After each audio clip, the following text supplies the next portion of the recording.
Welcome to the Free Lunch. My guest today is David Price, founder of The Secret Kingdoms, an independent English language bookshop tucked away in the literary heart of Madrid. He spent more than 3 decades in the corporate world, rising through Barclays and navigating the changing corporate cultures of London and Madrid. And then in his 50s, he decided to do something radical, return to the dream he'd had at 16, open a bookshop. A quiet life, a kingdom of stories. Except it hasn't been quiet at all. It's become a community hub, a cultural space, a second home for writers, readers, philosophers and wanderers from all over the world. And it's been a full-time lesson in leadership, empathy, bureaucracy and the power of being nice without being rude.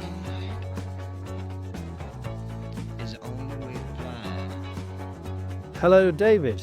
Hello, Eddie. I'm here today with David Price, who is the founder and owner of the Secret Kingdoms English language bookshop in Madrid.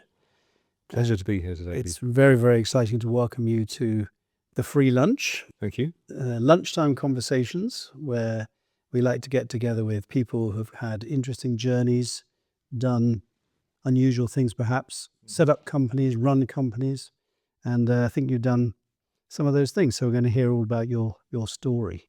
Thank you very much. It'll be a pleasure. Excellent. So David, we're speaking now from the very middle of Madrid, quite an old part of Madrid. The heart of Barrio de las Letras. Yeah, we're quite proud to form part of Madrid's literary quarter and the story of Madrid's literary quarter. Absolutely. Absolutely. Very appropriate place to have a bookshop. Although probably the few hundred years ago, they would never have dreamed it would be in English. No, they'd have been growing vegetables, hence the other name, Huertas, for the zone. Absolutely. So you came, I believe, you just told me, 1997 you came to Madrid? 1998. Summer of 1998. It was August. My sister got married. I broke up with my last ever English girlfriend at the wedding, but very discreetly. Nobody knew until a few days later. And the very next day, freshly single, I hopped on the jet and hopped off to what I had no idea would be a new life in Madrid. It was supposed to be a year, maybe 2 years. It's been 27 and counting. Yeah, so like me, you've become a Madrileño. Absolutely. Something that I enjoy telling people, because when we speak, we don't sound necessarily like Madrileños. But no, even after 27 years. Absolutely. But okay, fantastic. So you set up the Secret Kingdoms bookshop in which year? 2022. 2022. Okay, well, why don't we, before we hear that story and why you decided to do that and how you kind of got here to be sitting in this room surrounded by English language books in the middle of Madrid, why don't you tell us a little bit about your story? And I know my special subject on this podcast is leadership, and so I'm interested to know about your quite a number of years in the corporate world. Sure. Before you branched absolutely. I didn't really know what I wanted to do with my life as a teenager. And from time to time, my dad would ask me. And one day he asked me the usual question, and I gave him a slightly different answer. I said, Dad, I've been really thinking about it. I'd love to run my own business. And I love books, so I'd love my own bookshop. And Dad, who wasn't used to any kind of definite answer at all from a 16-year-old, went a little pale on getting such a definite answer. And then you could see a light bulb go on over his head. And he said, Son, you know less about books than you think you do, and you know nothing at all about running a business. Mm-hmm. Slight but not too long pause. So, and then he said, but I tell you what, people who do know about running businesses are banks. Why don't you go and work for a bank for a while, and then when when you're ready, you can have another go at thinking about running your own business. And being an obedient son, I kind of said, well, all right, Dad, I'll think about that. And I thought about it, but didn't think about it much more. For another 35 years. Well, thought about going for a bank fairly swiftly, because the next thing that came up was the year out. We're talking the late 80s now, and it was very fashionable. I think it still is pretty fashionable to take a year out between school and university to go off and do something.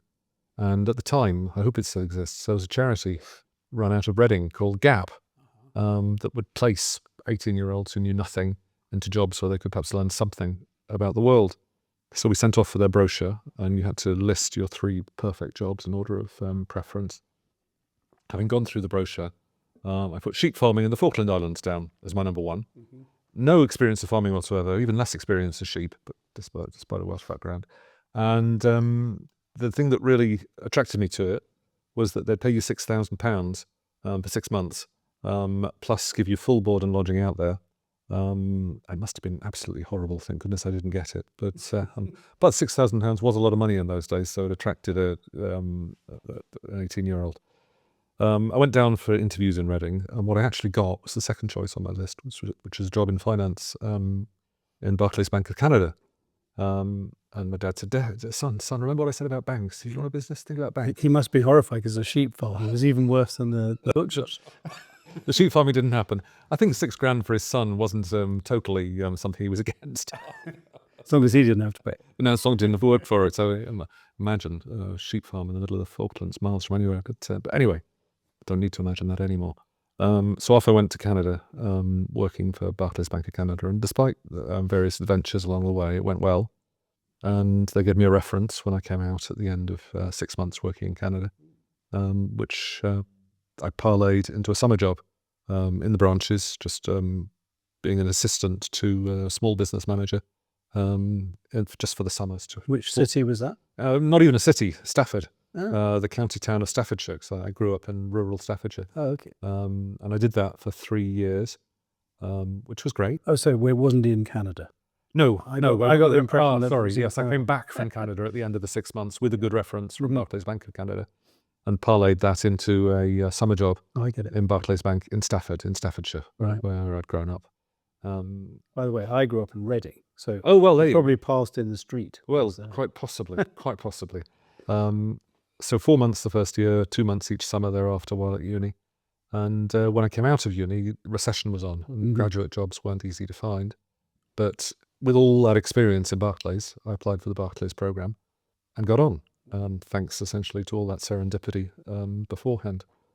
That was a 4-year management program, at the end of which it was great fun. They take us off on outward bound courses, climbing mountains, potholing, all sorts of things. We'll talk about potholing a bit later on if you like. There was an interesting leadership or non-leadership question there. And having come out of that, you then had to kind of find your own first management job. And with a little bit of help from the program team, I thought I was interviewing for a job to help the UK into the Euro, which was very much on Tony Blair's, albeit not Gordon Brown's, agenda at the time. Only halfway through the interview did I realise there'd been a mix-up, and I was interviewing for a job as a junior manager in European management accounts. But I liked the chap I was talking to, and we both laughed about the confusion created by the program, and he gave me the job anyway. This was to look after, to help look after Barclays management accounts in Spain, France, Portugal, Greece, as then was, Germany, Gibraltar, and Monaco. And I did a year of that in London. I was now in London rather than Stafford, and I'm really enjoying London, away from the rural life, bright lights, big city, all that sort of thing. And it was at the end of that year in London that the boss changed. The finance director for Europe was no longer a Brit based in head office in London. That was to be a Spaniard based in head office in Madrid, or the local head office in Madrid that's still covering Europe. We thought he was going to come to London. He certainly didn't think he was going to come to London. So what he did was decide to take the team out there. He knew what we know, which life is much better in Madrid. Yes, absolutely. I had no idea of that, and I was enjoying London. So I said to my boss, not on you, Nelly, I'm staying in London, as indeed is half the team. But my boss got me arm and a half Nelson and half went my back and said, you're jolly well coming to Madrid. It's only for a year or two. It'll be good for your career.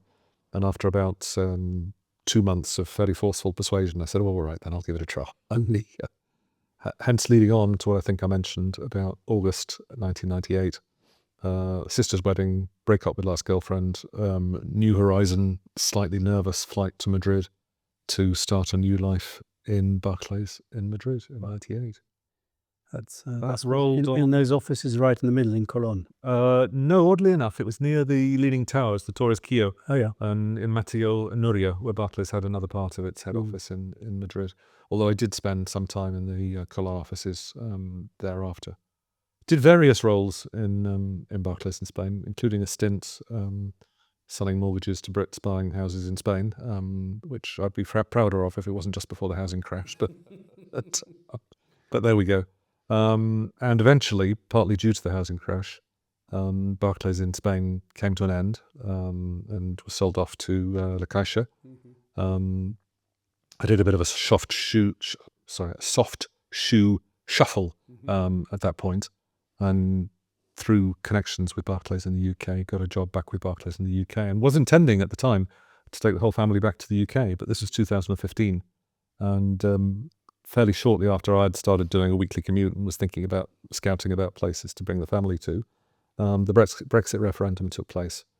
And I remember the conversation with Beatrice that very following weekend. We were both very clear, very fast, that I would have to continue doing the commutes, and there was no way we were going to put at risk my or the family's residency in Spain. Interesting. So we carried on with that commute until COVID. COVID came, and by this time I'm entering my 50s. I'm kind of working from home in Spain, which gets kind of complicated for Barclays in the UK, and they have to fill out all sorts of extra tax forms to make that work, because again, where you're physically doing your work is quite important in terms of where you pay your primary tax, your secondary tax, and your social security. They kind of worked it through, but they were a bit grumpy about it, if I can put it that way, because a boss had signed off my working from home in Spain right at the start of COVID without going to HR about it. But there we go. I was also involved in some big projects which weren't going as well as they might at that point. So they wanted you to move back to the office, although you wouldn't have been able to go in. Exactamundo. Towards the end of the period, they actually dragged me back to the UK, and I lived with my parents, which was nice actually, because it was towards the end of my dad, for a few months while that was all sorted out. And as I say, a project or two hadn't gone as well as it might. I was now into my 50s. My bosses were much younger than me. I'd seen all the new ideas go round 2 or 3 times, and perhaps was a little too vocal about mentioning that this is what might happen if you try that. Right. And they decided enough was enough, and they'd give me a small bag of gold to go away and darken their doors no more. Interesting. Yeah. So just before you tell us about what you did with that bag of gold, when you look on those years, I mean, also fascinating, isn't it, that how our journeys and our lives turn on surprising things. So you had an interview thinking you were interviewing something totally different. Yes. That led you down a path that led you to international kind of banking in Europe, and then led you into family and family life and everything. It's fascinating. Yes. Yeah. But when you look back on kind of your experience of the corporate world and how you were managed and how you were expected to manage people, was anything particular that comes to mind? Yeah. I mean, over 33 years in total, you see a lot of different management styles, and you see a lot of different corporate style as well. I think each leader and each manager believes that they're reinventing leadership and management themselves, and that it's a reflection of who they are. That's only partly true. A lot of the way people lead and manage is a reflection of both the corporate culture within which they're operating and the social climate within which the business is operating. Right. And I saw a lot of change over the time that I worked in the corporate world. Parts of it were corporate driven, parts of it were social climate driven. It was a much more corporativist culture and a more egalitarian culture when I first started working in Barclays.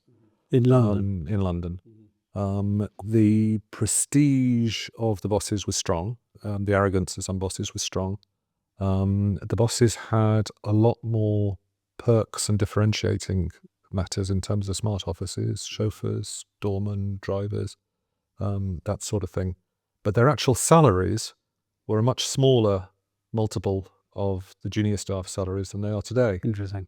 So what's happened over those 30 years is that the bosses have paid themselves vastly more, paid the workforce quite a lot less, but at the same time cosplayed greater egalitarianism, in the sense that all those beautiful corner offices with doors and secretaries sitting in front of them to keep you out and all the rest of it have gone. Bosses right up to a very high level are out on the open floor, And even the ones who have offices tend to have glass walls and a relatively open door to an extent. But at the same time, the material rewards are far more separated between the masses of corporate employees and the level to which I never achieved of the senior bosses who take home half the cart. And I think that's not just Barclays. I think that's pretty much any corporate business over the last 30 years has changed in that way. So a greater, cosplay is perhaps a slightly rude way of putting it, but a greater effort to appear more equal, appear more compagnerismo, more part of a team with your employees and your juniors. Whereas the reality underlying it, and everybody kind of knows that, is very different and far more disigual than it used to be. So behind the scenes, there's a lot less equality, but apparently everybody's an open plan and Exactly. And I think there's something interesting with that. Sorry, I've got to ramble for a moment. yeah. I noticed suddenly in the early 2000s a lot of Ayn Rand's work appearing suddenly in large numbers and being pushed in W.H. Smith's and the airport bookshops and everywhere you turn, suddenly she seemed to be being bought and being fashionable. And I think that was part of a political climate, a change in the way people think about organizations, and even the L'Oreal slogan, because I'm worth it. There was a change to a greater individualistic, take what I can get, and if I'm senior, take even more of what I can get, ethos, which replaced a more caring ethos, which I think was still there in the 90s. Indeed, for a while they tried to call them the caring, sharing 90s, which faded over the time I was in the corporate world. That's interesting because in terms of things like what people wear to the office and how formal things were, that's clearly become far more informal over the time. Far more informal. Do you think that, for example, you came from London, you started working in Madrid, and then over a period of time you worked in Madrid and obviously dealt with London. What about the cultural kind of way of working? Did you notice a difference between how Spanish people ran an office compared to absolutely. When I first came over, very much so. It moved towards each other over time. I mean, there were cultural differences straight away when we came over. Smoking had pretty much ended in UK offices by the time I came to Spain, whereas there were still chimneys on every desk when I arrived in Spain. Obviously that went, and Spain's probably more ferocious about it now than the UK is, but it was a big difference to notice the smell of smoke when you went into the offices here in Madrid. I had a boss that smoked 60 ducados a day. Well, there you go. And if you had a long meeting with him, you were smoking a few yourself. Absolutely, Roy Castle, yeah. And beer was about. Drinking is a different culture. It always has been between Spain and the UK. A thing that kind of shocked me when I arrived in Spain was that the vending machines in the cafeteria in work vended beer, and you could have a beer with your lunch quite happily. That said, there was nothing like the heavy Friday lunchtime through the afternoon drinking culture that there was in corporate UK at that time, which I think has gone from the UK as well now. But the weekend started at Friday lunchtime with a long lunch and a lot of beer. And the drinks after work, drinking quite a lot in your 20s, in the 90s in the UK, didn't really exist to that extent in Spain. That said, Madrid was still in the very, very tail end. It was more what people talked about than what they did of the Movida Madrileña at that stage. So there was, I think the drugs had more or less faded out by the end of the 90s, but people talked about it still. And the legends of the Ruta de Bacalao, of people drinking all weekend and partying as they drove, drugged and drunken from Madrid to Valencia and back again, and so on. And the other thing that I definitely noticed coming here was the working hours, and how in London, I worked in advertising, so we typically worked very late. Right. Because most of my friends, by 5:30 or 6, they're heading home in London. Yeah. Whereas here in Madrid, nobody's heading home before 7:30 or 8. Yeah. And that's something that is still very much the situation today. It's still part of the ethos. It almost feels to me like the Spanish offices would like to change it, but they kind of don't know how to do it.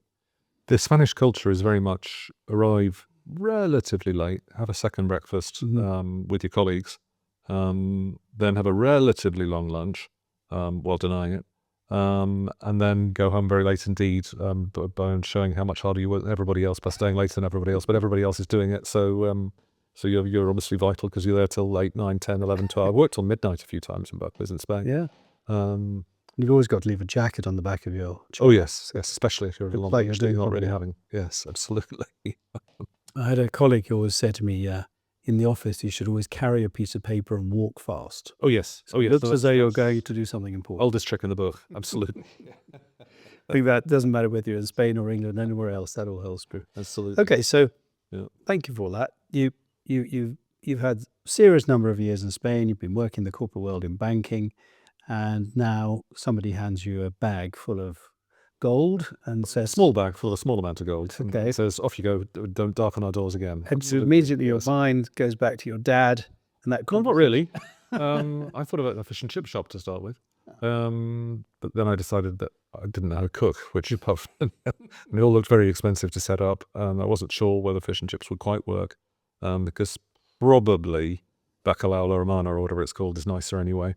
And so I decided against that. I think very wisely decided against that. But the bookshop thing was beginning to float around in the back of my mind as a nice restful thing that might allow me to read a lot more and ease gently into retirement, none of which happened. But equally, I was a bit nervous because, my daughters are still at university, life is still expensive. A payoff, however many doubloons there is in it, goes away very, very quickly. And if I didn't get something that was sustainable, then it could have very serious impact on the family. So I wondered, should I do what a lot of colleagues and older people who'd left the bank do, and do some sort of consultancy in inverted commas and try and get paid a reasonably large amount for telling people what they already know in different companies, and doing beautiful presentations to them about it. But I turned my stomach to think of doing that. I probably had enough. I've been through a few projects that hadn't done all that they could have done in the last few years in Barclays, and I think I was tired, a little bit burnt out with the corporate world, and ready to do something else. Yeah. Beatrice also said, don't jump fast. When Barclays Spain closed, I went into the Caixa for a short while, but the day I went to work for Barclays in the UK, I literally worked for the Caixa in the morning, signed the papers with HR at lunchtime, took a flight in the afternoon, was the Barclays event in the evening. So there was literally no time at all between that job change. Interesting. And Beatrice said, take some time this time. Think. Settle. Why don't you do the Camino de Santiago? I think that was good advice. Yeah, I think it was. Very good advice. We went for a weekend to Lyon. I hired a bicycle. She waved me a fond farewell as I wobbled across the cathedral square. And it took 5 days from Lyon to Santiago on a bicycle. And I thought long and hard, but relaxed. I was very, very lucky because this was November 2021. And the weather was really good. In Galicia, which in November you certainly can't guarantee to put it mildly. It had been snowing the previous week, apparently. But I had cool, crisp days, a little bit of mist in the morning, but mostly sun for the rest of the day. And I came back and Beatrice said, have you decided? And I said, well, not decided, but what I would really, really like to have a go at is a bookshop. Yeah. But I don't think we can, because bookshops, by definition, don't make any money. We need to support the family, and it's all far too risky. But I would really love to do that if I was free to do anything. And Beatrice looked at me very hard, straight in the eye, and said, if you don't do this now, when are you ever going to do it? It's really, Another good piece of advice. I think we should have Beatrice in the podcast. Buzz.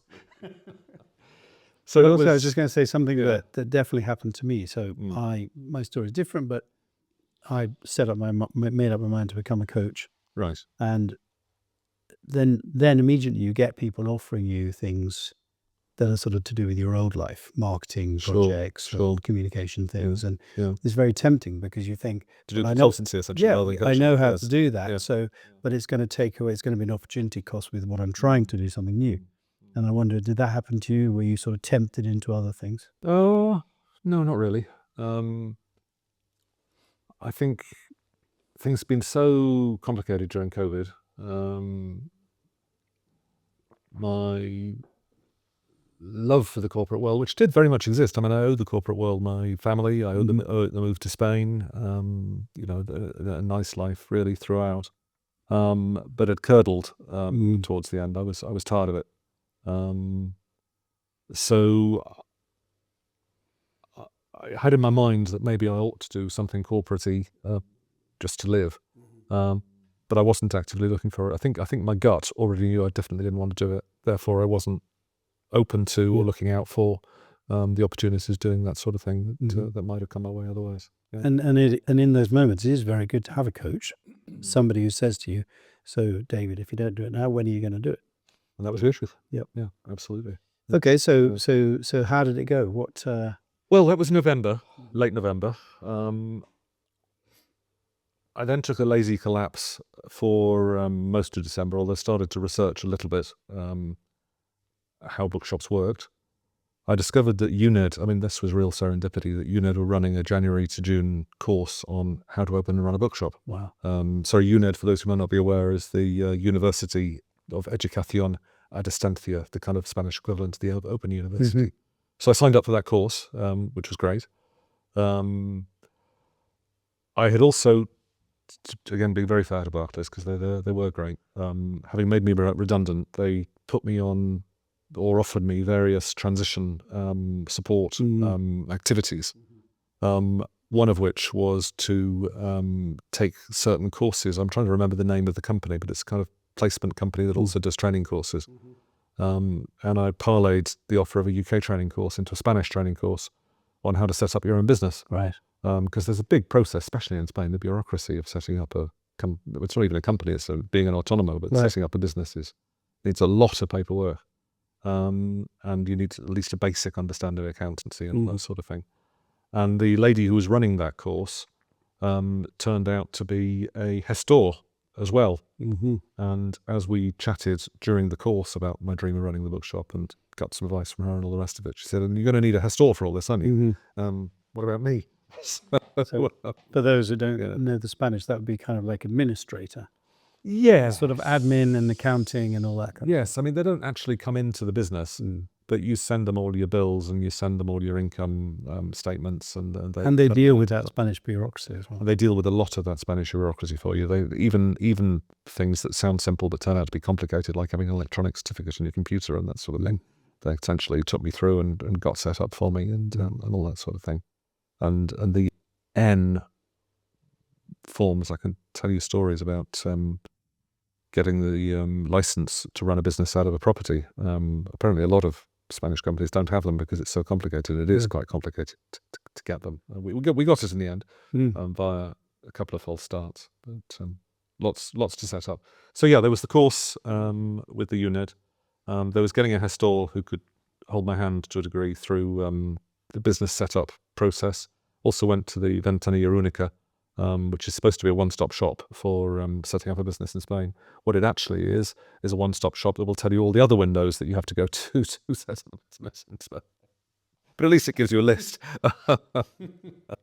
and gradually began to put things together. But a key thing was to find a place that would work as a bookshop, because a lot of shops in Spain in particular, in Madrid in particular, are tiny. Yeah. And whilst you can open a bookshop in a tiny space, you won't be able to display many books. Yeah.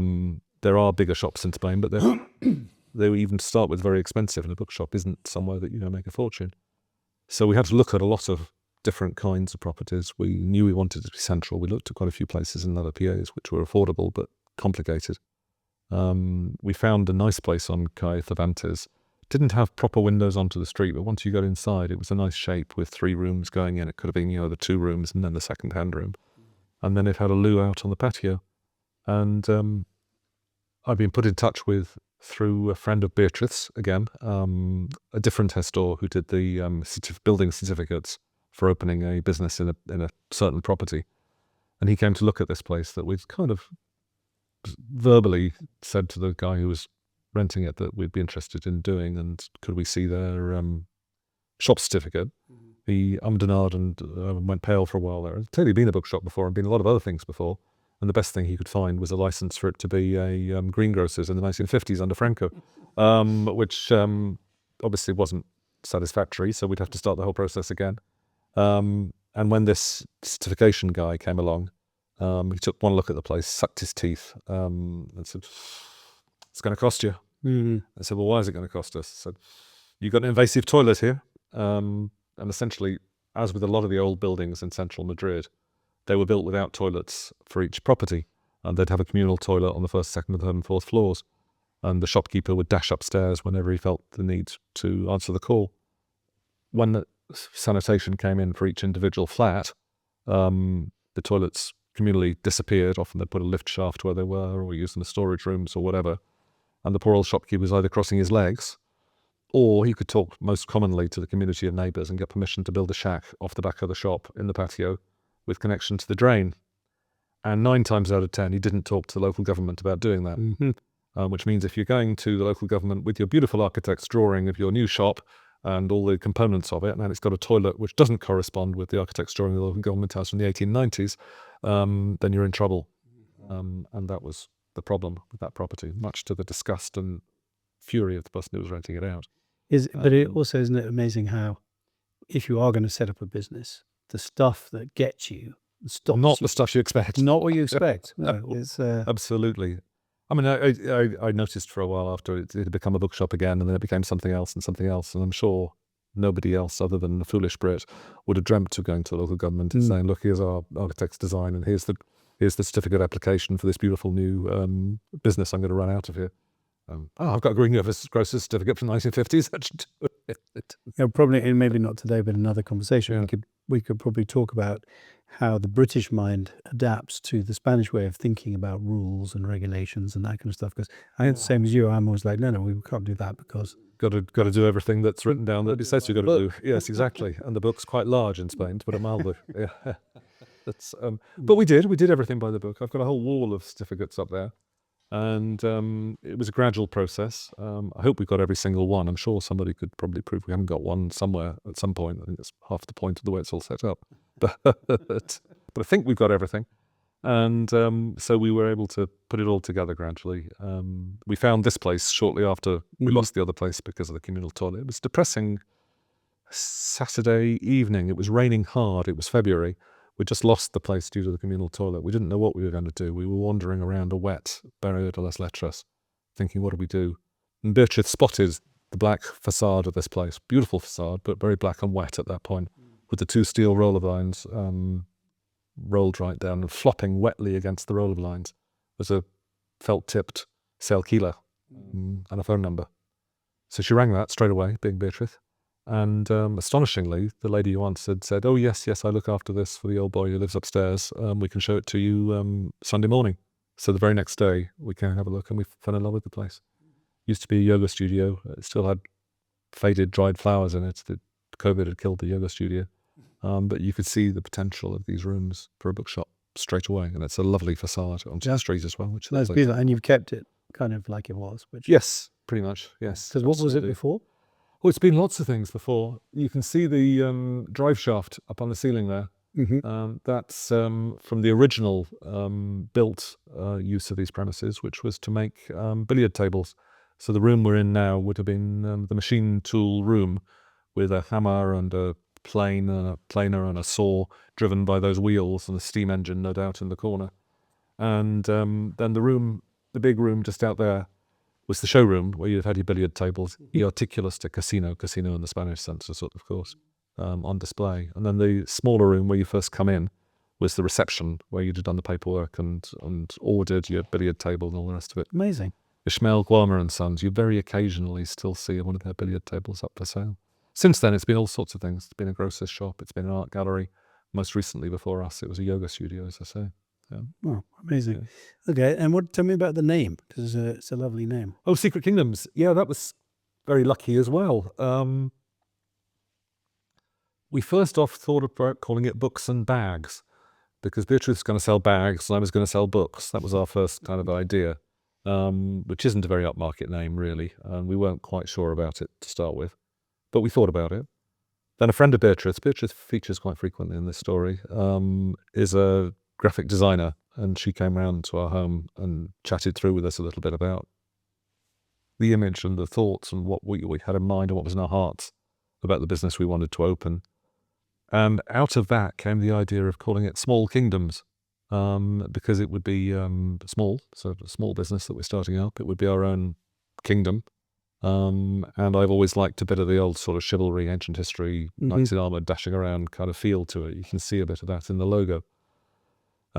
She actually did some mock-up designs for that. We went to the trademark office, or equivalent to registry, in Spain with the name, and they came back and said, nope, sorry, can't have that, because there is a children's clothes shop in Valencia called Small Kingdoms, which has already registered it. So that was disappointing. So we had a further conversation. It was actually the friend of Beatrice who said, well, why not call it Secret Kingdoms?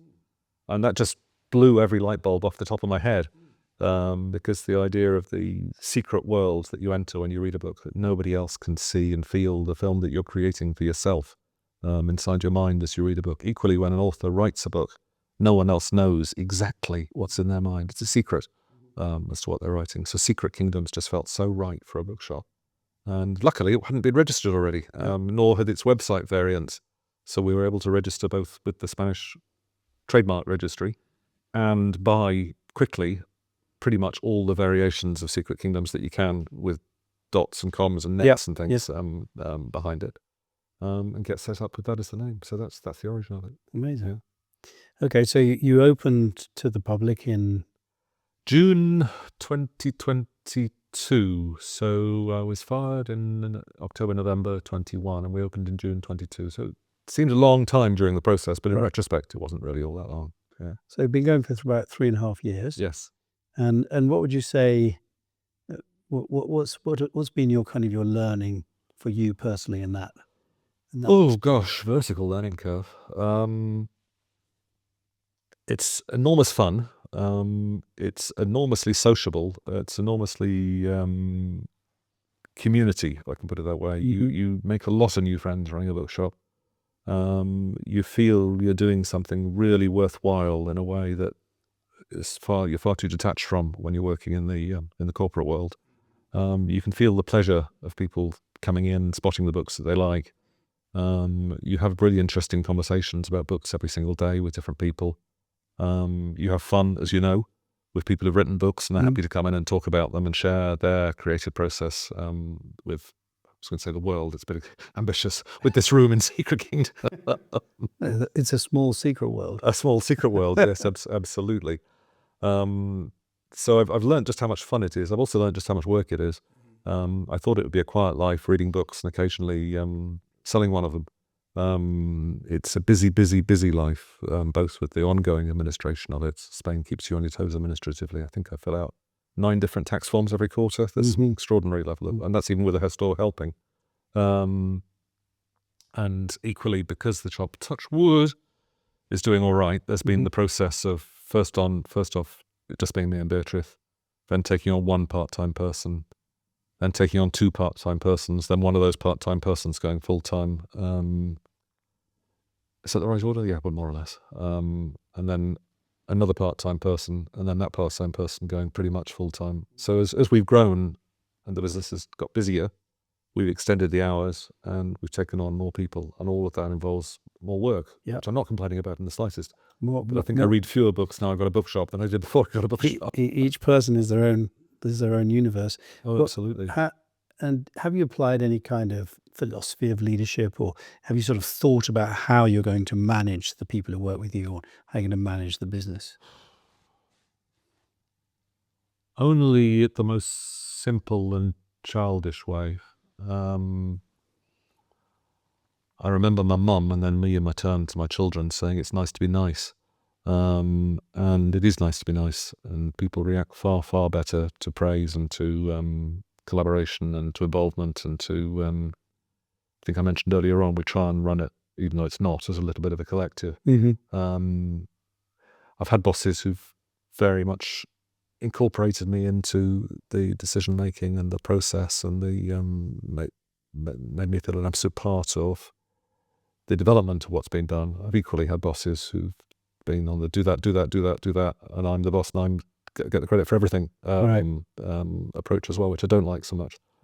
I think being in charge of people is tremendously dangerous. You mentioned very wisely just at the start of this part of the conversation that everybody is their own universe, and there is nobody more important in your own universe than you yourself and I, because nobody else can ever get outside their own heads by definition, because that's where your brain is. Yeah. And the whole world is seen through our eyes, and we occasionally even doubt that it exists beyond our own experience of it. And it's really, really important to bear that in mind with the people that you're working with. There's another expression of my mum's, which I still have some question marks over, which is to know all is to forgive all. I'm not sure that's completely true, but it's a good working practice. Everybody's the hero of their own story. Everybody does as best they possibly can, given their experience of the world and how they move through the world. Nobody sets out to do anything wrong, and nobody really deserves to be bollocked for anything. So I try and avoid bollocking on principle. Sorry, we might need to cut that. Nobody really deserves to be told off for anything. And try to avoid telling people bad off. language in this podcast. Try to avoid telling people off as much as I possibly can. But I think it's also I'm very interested in the idea of control, right? Right. And you've read my book, so you know that I don't believe there is such a thing as control. I don't think we can control anyone else except for ourselves. We control ourselves. Absolutely. Some of us don't even control ourselves very well. No, but certainly we have no hope of controlling anybody else. And if we are controlling them, it's going to be a short-term plan, because they're going to be trying to escape from that control. Yes, involve, not control. Yeah, right. Absolutely. But also, if you are the kind of person who gets pleasure from seeing somebody working for you in your bookshop, which is your secret kingdom, and is yours, and you've created it, and if you get pleasure from seeing them flourishing there and doing well and helping you to make it, then that's a massively important part of enjoying. Oh yeah, yeah. The fun the staff have here is fundamental, and I think by having a good time, it brings out their creativity and their ideas for things that can be done here, and I get a lot of spontaneous ideas from the staff. A lot of which we put into practice all the time, things that could improve the store. Filippo, you met shortly, has been running English improvement groups after the store closes, for example, for people. Pierre runs book clubs. Angela, who's she's another story, actually. She started out here at the age of 17. She wrote asking to do unpaid work for the summer. And I said, yeah, that'd be great. I said to the Hestora, I've got someone to work unpaid for the summer. It's a 17-year-old schoolgirl. Isn't that fantastic? That gives me form. And my Hestora said, are you mad? You can't just employ someone for nothing. That's slave labor. And I said, well, what about all these precarious and things? They don't pay them, do they? And then she said, no, that's completely different, and that's very complicated, and that's not how these things work. You need to pay a minimum wage. So, all right, I'm committed to her now. I'll pay her minimum wage. And she did so well that summer that we now pay her rather more than minimum wage, and she's been with us ever since. Great. Sorry, what was I talking about? Oh, people's ideas. People bring in different ideas.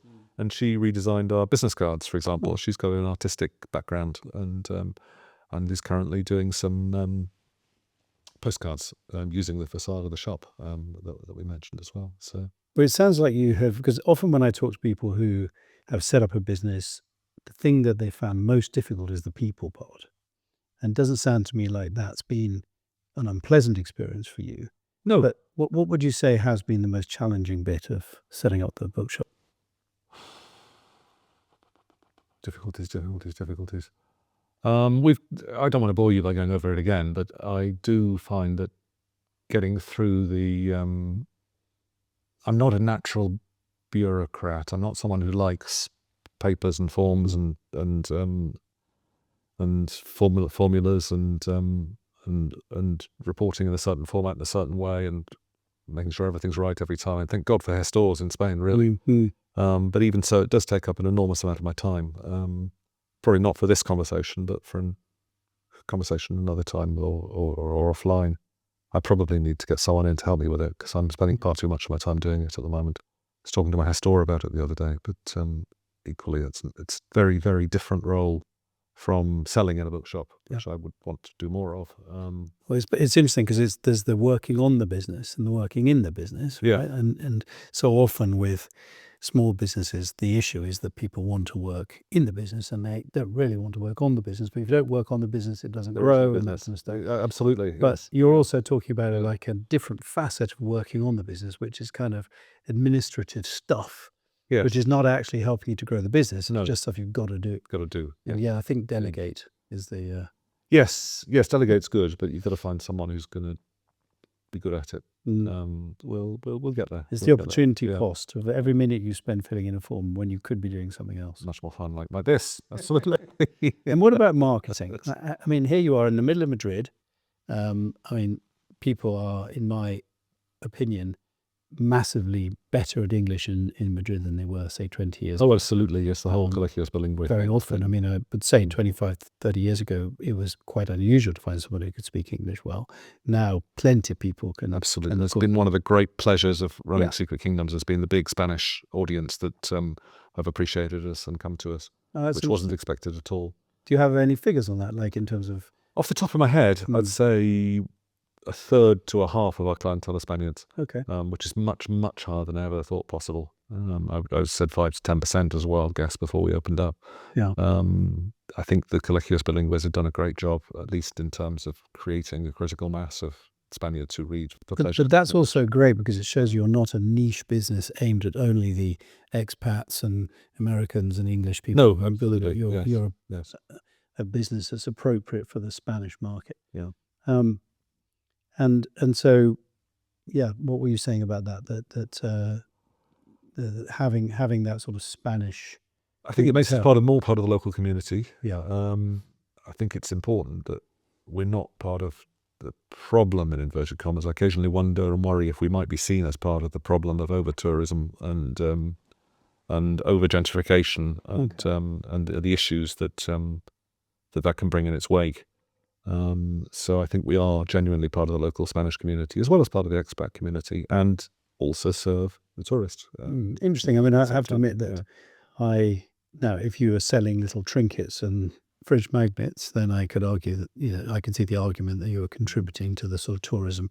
But you're selling books and English books and secondhand English books and... Yeah. I think we're okay, touch wood, on that front. Yeah. But we're quite. It's interesting. There was a Spanish bookshop in London, selling Spanish language books, and trying to do very much in London what we do here. And there is a Spanish community in London, but what there isn't in London is a British Spanish speaking community. Right. And the bookshop failed and closed down. I think the Spanish have saved us in that sense because there is now, wasn't 20 years ago, a big enough local Spanish community to support an English language bookshop. Yeah.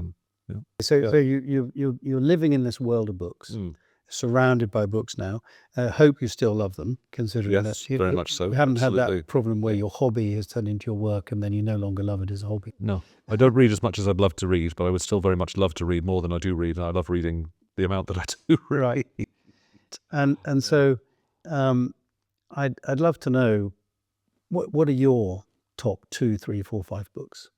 Gosh, off the top of my head, books that I've really enjoyed of different kinds over the last 2 or 3 years. The top book, which kind of does tie in with opening this place, and I think is number 1 of my lifetime top books. I'm not sure I can pronounce the author. It's called Humankind. It's by Rutger Bregman, I think is the right way to pronounce them. I think he's a Dutch or German philosopher. And it's a book in the vein of Guns, Germs and Steel, Sapiens, that sort of thing. It's a book that looks at the whole of human history. But it's a book that's both history and philosophy. And it tries to answer the question, are we as humans today fundamentally driven by money, power, greed, sex, legacy? Are we a dog eat dog, rat eat rat, climb up the greasy pole? Or are we more invested in love and community, in family, in empathy, in helping each other out, and being kind to each other? Is humankind kind? What's the answer? Oh, well, he looks at both possibilities. There's a Hobbesian view of humanity. Hobbes was a 17th century English philosopher who essentially said that left to their own devices, humans are savage with each other, and that in a state of nature, human life is nasty, brutish, and short. The kind of Lord of the Flies view of humanity stripped bare. and that the only way that humanity can get on is within a structure of fairly rigid rules and laws. You need a fairly autocratic state, you need a strong police force, and you need to be controlled. Otherwise, you just tear each other apart. A kind of Francoist view, if you like, of how states should be organized. Then, on the other hand, you have the kind of Rousseau point of view, that man in a state of nature is a noble savage, and that we do love each other, and we do naturally get on with each other, and we find our greatest fulfillment and happiness in a community of others and helping each other get on as well as we possibly can. The answer, is there an answer? Is it bound to be somewhere in between those two poles? It is bound to be somewhere in between those two poles. Yeah. But he makes a very convincing case that humanity is naturally kind and lovely to each other, and that what gets in the way all too often is another philosophical expression of power corrupts, and absolute power corrupts absolutely. And it is the very rules and the police and the forcing of behaviours that actually often drives bad behaviour between humans. And if we're left a little bit more to our individual freedom and ability to get on with each other without too much paperwork, we'll have a happier life. I read it at a time when work was getting very tough. I read it at a time when politics felt like it was going the wrong way. Perhaps it still does, but I don't care as much anymore. And I read it at a time I was developing a pretty black view of the world. I was probably a little bit depressed. I read the book and it cheered me up straight away. Right. And I've never felt as sad since reading the book. And I just have to think of the book to think, oh yeah, he was right. People are pretty nice. It's pretty cool. You can always find examples of great human kindness, just as you can find examples of human cruelty. Absolutely. Now, I've got to be honest and say that, so I love reading history, and I also listen to a lot of history podcasts. I think one of the wonderful things about the last, 5-10 years is all these extraordinary podcasts that exist. And I spend a lot of time listening to history podcasts, and I feel like I just learn such a lot. And actually, it's pretty dismal when you look at the last 500 years, how horrible we've all been to each other. Oh, 500, 5,000. Yeah. I've been reading about the Bronze Age crisis, and before that, the great DNA collapse of masculine DNA in Western Europe 3,000 years BC. There's all sorts of very peculiar episodes of genocide and horror and terror. But mixed up in it, there are extraordinary stories of humanity. I was reading one this morning. A family escaped from South Vietnam. I mean, the horrors of what the US were doing there, the horrors of what the North Vietnamese were doing there, the horrors of Vietnam don't need going over. But the family escaped on a tiny fixed wheel Cessna light aircraft, just as the North was finally closing in. It was some officials who would, he and his wife would have been shot, and their children too, probably, had they not got out. Yeah. They literally flew out into the South China Sea in the wing and a prayer, literally, hoping that the American fleet might still be within range of their little light aircraft. It was, just about. But the flight deck of the only carrier was crowded with helicopters that had taken the last diplomats out of Saigon and all the rest of it. I mean, it was real save who they can time. And when the Americans realized that there was a family circling over the carrier, and they had nowhere to put down and no way to put down, and they couldn't put down in the sea because it was a fixed wheel light aircraft. The first thing they would have done with the wheels to hit the sea, and the thing would have spiraled. Right.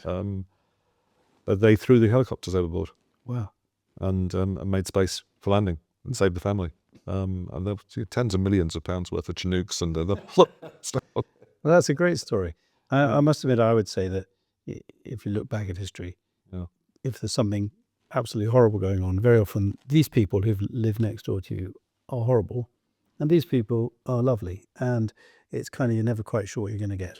It's where do you choose to look? I think that's the answer. There is a lot of horror in the world, and there is a lot of beauty in the world.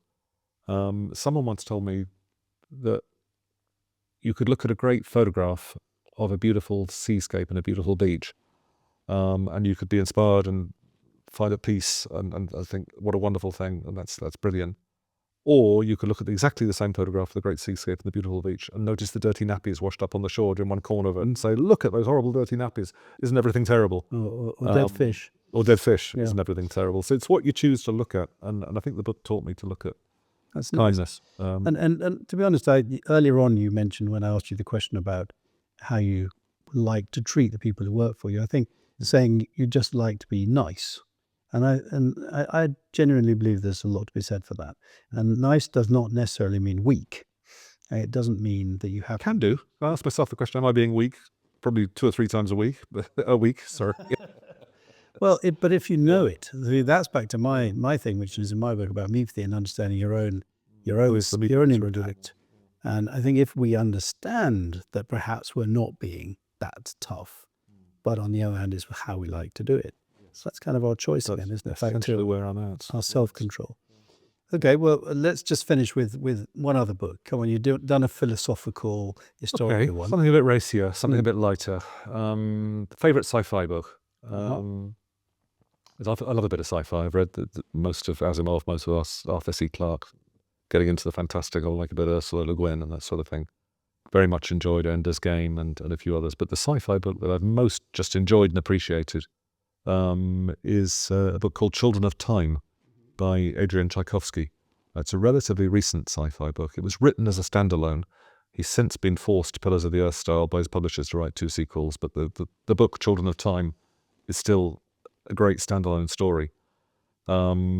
Not too many spoilers, but essentially it's a look into the future in which the environmental crisis has gone wild. But it's not about the environmental crisis, in which the possibility of traveling to and starting to terraform planets around closer stars is coming. But then there's a great societal collapse. And thousands of years pass on Earth and thousands of years pass on these nearby planets. And there's a kind of first contact with ourselves, except it's not ourselves. I'll leave it. Yeah, I'll leave it. Sounds great. Yeah, it was a great story. We'll have to put the links to these books into so that people listening. Yeah. So I do have one more question, which is in the second series of the free lunch, I've been asking people about AI. Oh yes. Now one might think, well, here in a bookshop full of lovely books, perhaps AI isn't that relevant. Oh God, it's relevant. But I'd love to know your thoughts on it. And terrifying our writers group to start with, and terrifying us to a degree as well. There's huge rows going on about it. I haven't talked that much about the book clubs and the philosophy group and the various different communities that we centre on here. Obviously, you know about the author events, but we also do a philosophy group once or twice a month, talking about your dark side. Now you're in touch with your dark side on Fridays. That'll be interesting. We have a writers group, and a lot of our writers, because it's mid to low level writers, mostly 1 or 2 stars, all very creative, all great fun, all meet here every Tuesday. We have 25 plus people here normally on a Tuesday evening. A lot of them have suffered and lost income because of AI. Mm-hmm. Because when you're a jobbing writer just starting out, what you would do until a very short period of time ago would be to create content for the internet. And most of that content, a lot of that content is now AI created. So the jobs are gone. Equally, some of them worked in the world of translation. And nearly all translations now done by Google Translate or equivalents. And so those jobs are gone. It's only at the very top end that publishers and things still employ actual real human translators. Equally, in the world of publishing, there's a lot of suspicion and argument and debate going on about authors' use of AI. I won't name any names, but it's unfair. But among some of the more prolific publishers of more popular fiction, Right, people churn stuff out every day. or more often than 1 book a year, there is a degree of finger pointing and an argument and an analysis going on about how far AI has or has not been involved in the writing process for books that are coming out that are getting into the mainstream bestseller area. I mean, Amazon's full of dross already. I mean, there are hundreds of AI-written books going out on Amazon every week, most of which just sell a very few copies, but people write so many of them because they're written in a flash that they still make a little bit of money out of everything. Will sell 1 or 2 to start with, sort of thing. Right. So yeah, AI in the world of bookshops and publishing is a very hot topic. My question is, friend or foe? Don't know. I'm old enough to instinctively think foe, but I try and control instinctively thinking foe about anything because things often turn out not to be as bad as you think. And I was reading somewhere the other day that the amount of actual reading that goes on, that this article was talking about North America, saying that the amount of reading that people do, they read a lot of stuff on phones and that sort of stuff, but like reading books has significantly declined. I mean, I would say perhaps for you here in the Secret Kingdoms, where you've got people who come to your bookshop are keen on reading, probably. But do you think I that's think something there's an evolution going on. Mm. I think male reading has collapsed, so it sounds terribly sexist to say so. Whereas I think LGB and female reading is still very, very strong. Mhm. I don't know if that's part of the manosphere or the greater interest in AI or what it is. But in the last 10 or 15 years, there's been a definite shift towards a more female LGB world readership, if I can put it that way. We've seen it in the collapse of historical novels. Historical novels are very much a male thing. Roman adventures and centurions and Patrick O'Brien and swashbuckling seafarers and all the rest of it. They really don't sell very much anymore. Whereas your fantasy and romance and male loves male and all the rest of it stories do really, really well. So I think there's been a shift of areas in terms of people reading fiction. I'm probably painting too broad a brush. I mean, we still do get a lot of blokes coming in, and I'd say in our book clubs, 2 out of every 20 participants are male. But that is only 2 out of every 20. that's put it that awesome. way. Yeah, it's, yeah. All right, David. Well, that's wonderful, and I've thoroughly enjoyed this conversation. Thank you very much. Likewise. I'd like to finish off just by saying, have you heard of the Japanese concept of ikigai? Yes, I have. And so, if I get this right, it's find something you love, find something you're good at, find something that does some good, find something you can get paid for, and you're onto a winner. And my impression talking to you is that you've actually achieved that. You've found this second life for yourself. Yes. And it ticks all those boxes. I hope so, most of the time. Yes, I think so. Gosh, I feel slightly terrified agreeing to all that. Well, it's jinxes it. But, congratulations. Yes, And it seems to be going very well. And perhaps, thank you very much. perhaps we'll come back in 2 or 3 years and see. Well, that would be a great pleasure. Perhaps we'll have 5 outlets by then. Oh, a dream. Who knows? Life is a dream. Thank you very much. Thank you very much. See you It's a soon. great pleasure. Thank you.